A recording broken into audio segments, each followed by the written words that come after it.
Hello there, we are Malamutant. My name is Russ and this is Kyle.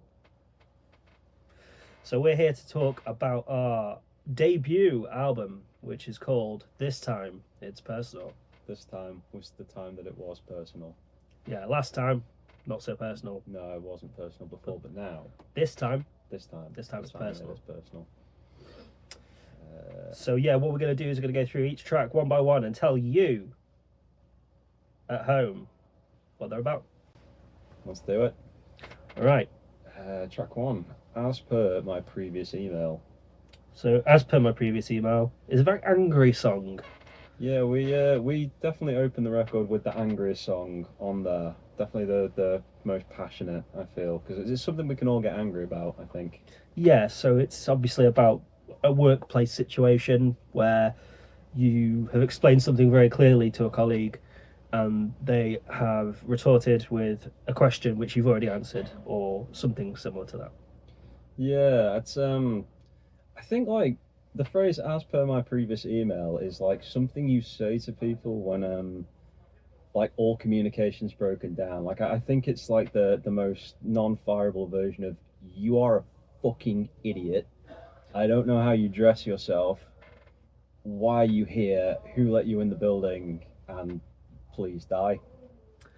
And yeah, that's pretty much exactly what the song sets out to achieve. And I think we've all known, well, I was going to say one person, we've probably all known several people that fit the bill.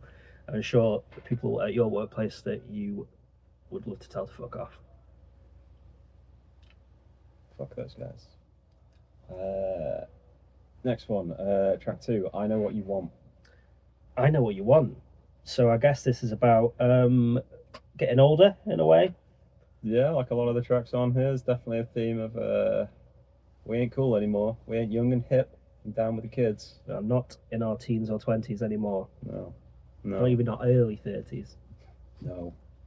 So, yeah, this is about reaching a certain age in your life where you become attractive for different reasons than you were previously attractive. That's quite a good, straightforward explanation. Yeah. The concept of the song originally came to me when I was outside smoking, and I was like, if Hank Hill from King of the Hill wrote a gangster rap about himself, what would it be about? And it'd be like, well, I own a semi-detached house, and I'm an assistant manager, and I have a good but sensible vehicle, and a teenage son, and my lawn is nicely mown, yo. And it was kind of like, where are we in our lives? Like, if we were to write like a track about our lives in a very in that kind of style, what would the content be? And a swift realization that it would be incredibly fucking boring, because we are now incredibly fucking boring. All right, Diet Starts Monday. Yeah, Diet Starts Monday is actually something that a colleague of mine used to say a lot. So shout out to Haley. Haley.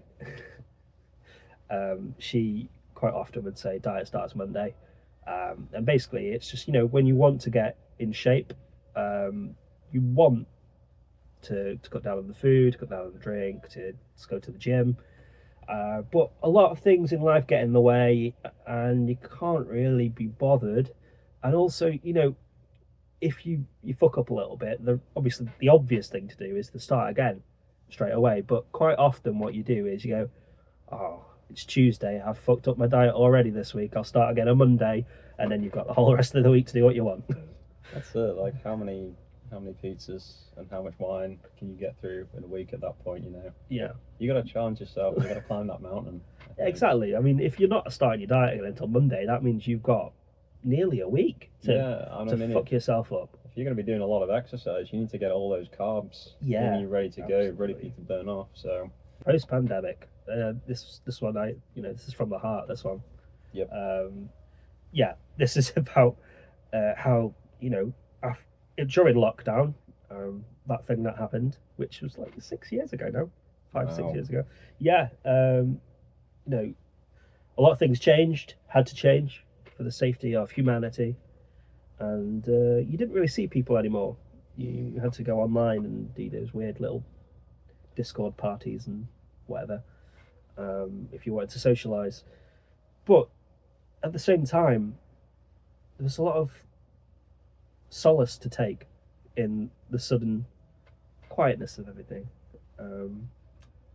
And it's then about being thrusted back into reality, exactly as you were before the pandemic. But now things are different. Now you don't want to go to work. You don't want to leave the house. You don't want to see your friends. You want to go home and get paid for it. You want to get paid for playing on your PlayStation. I quite liked that, you know, even when they were lifting the lockdown, you could only book a table for 4 hours, right? You had a hard cap of socialising. You go out, you have like 4 drinks, maybe some food, and then they're like, get the fuck out. Oh, sorry, I've got to go now. I've got to go home. Oh dear. I would love, but we would have to book another thing, and there's no time, and so you know what, I'm just going to go home. I'll see you in a few weeks when we book the next thing. That's it, at best. A few weeks at best. A few weeks, yeah. Maybe. Yeah. Okay. What the fuck is the 5th track? Oh, it's No Pie. This is No Pie. No party. No Pie. Oh, no party. Okay, sorry. I mean, you can pie. Oh, I will pie. Do a little pie. Yeah, so No Pie is essentially about how shit it is being in a band, and why would anyone do it? It's a very good question. Like, I think like when you're younger and more enthusiastic, you're like, hell yeah, being in a band, I'm gonna go out and gig, and it's gonna be amazing, and all this kind of shit. And then Groupies, man. Yeah, right. And then you get to a point where you're like, oh man, I really don't want to drive home from fucking Edinburgh at 2 a.m. to get up for work at 6 o'clock. That actually sounds like a really fucking bad time. I don't want to carry all this fucking gear around and do all this shit. Like, oh man. I remember this time, right, where I would go to play a gig in Preston, and it would be a late gig, and we'd finish at like 2 a.m, like the gig would end, and then it's drive home. And then I had work at 5 a.m. So, what the fuck? Why was I doing that to myself? Could you imagine doing that at this age? Like, could you imagine, like, how you would you even live? Yeah, we started a band again. Why can we do this? I think that's on the lyrics. It is, actually. Track 6, Monster Truck. Monster Truck. I like this one. It's a good song. This one is about it's about a monster truck. This one's one of those songs that kind of started out as a song about one thing, but I think became a song about a different thing at the same time. In that initially, I think the concept was just monster trucks are cool. Yeah. And then we were kind of thinking about how like you get those guys who drive around like the local high streets of small towns with their pimped out Ford Escorts, like, you know, with the, I don't know what it is when it makes the explosion noise. I don't know, like revving the engine and doing that. And it was like, it felt like the ultimate extension of that would be to do that in a monster truck. So the combination kind of monster trucks being cool and people being dickheads in cars for some reason became one song somehow, and then did something else in the bridge for a bit. Yeah, it became like about also the ultimate final boss, alpha male, kind of thing. Yeah, I don't really know. It just kind of happened. I feel that you can the alpha male. You have to have the alpha car, and what's more than besides a tank, maybe what's more alpha than a monster truck? Pretty fucking cool though. They are pretty fucking cool. Yeah. Did I mention that I own a monster truck?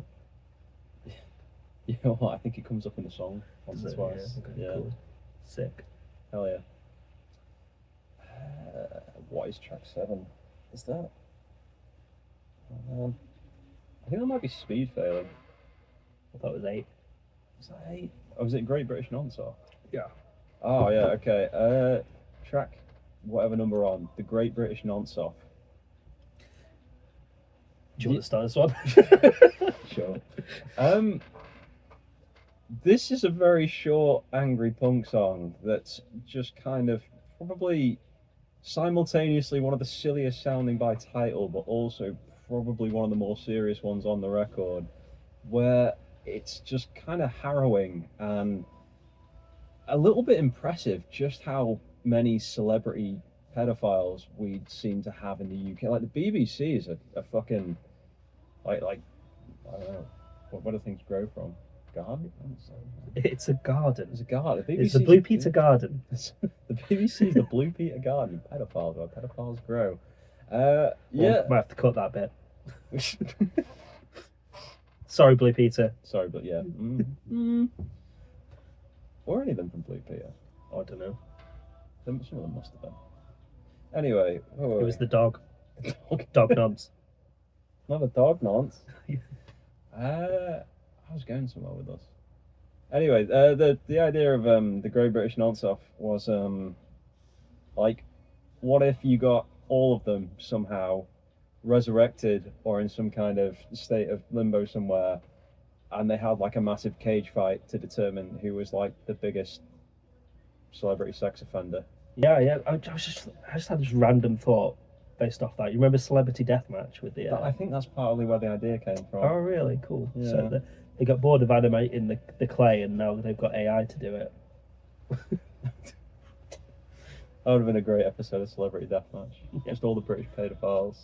I've watched too much American shit. I keep saying pedophiles instead of pedophiles. I noticed you said pedophiles. Yeah, it's like, I can't keep doing that. I'll just stick to nons. Nonce. Oh, that's a good British word. Yeah. Speed failing. Speed failing. Dating in your 30s. So yeah, I have dated in my 30s. I too have dated in my 30s. And yeah, it gets more difficult, I think, the older you get. But you've got more to talk about, more to reference, more to reach for. More things that women really don't want to hear you talk about, Yeah, for exactly, the most yeah. part, yeah. So this is about someone really failing at speed dating by just saying random shit. And this was probably the most fun one to write for me. I would agree. It's That was, just so silly. It does feature my favourite line on the entire record, which is "Emperor is my favourite penguin." There was a point where I think we were considering calling the band and/or the album "Emperor Penguin," just off the back of that line. Yeah, I mean, we still can. We can still change it, right? Probably. Okay, last track. Okay, so this last track is basically just one long dad joke Yeah. at the expense of our friend Al. Can you explain this one? Yeah, so Al will become sentient in the next few years. Maybe. Is that what it's called? That's what Yeah. I say, yeah. Yeah. Yeah, so basically, our friend's called Al. And AI looks a bit like Al when written on the computer because the lowercase L looks a bit like a uppercase I. Grammar. Yeah, that's just the entire joke. But this is spread out over the course of a song, yeah. Yeah, we're in a group chat with this friend of ours and his partner, and she made that point in the group chat, and it was like, well, I'm gonna write a song about that. Yeah, I don't know what else to say, but yeah, Al could become sentient. Al could be in robots. Is that safe? Is it safe for Al to be in robots? Probably not. Sounds like it could catch and stuff. I don't think it's safe for Al to not be in robots. I don't think Al's safe in general, to be fair. No, Al, no, he's not safe. That's it. That's the whole thing with that one. Yeah, done. Completed the album. That's it. That's a bit of everything, and then final words. So, what do we want to discuss at the end? Sign off. What are we releasing the album? We are releasing the album.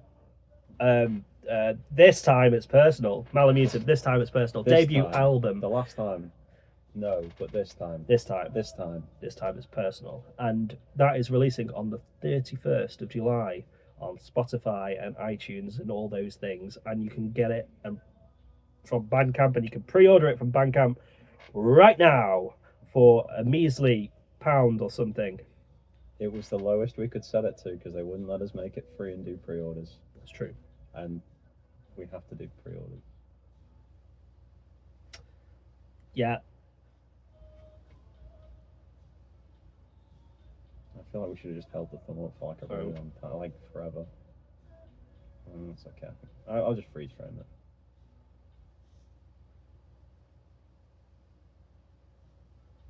Okay. That'll do.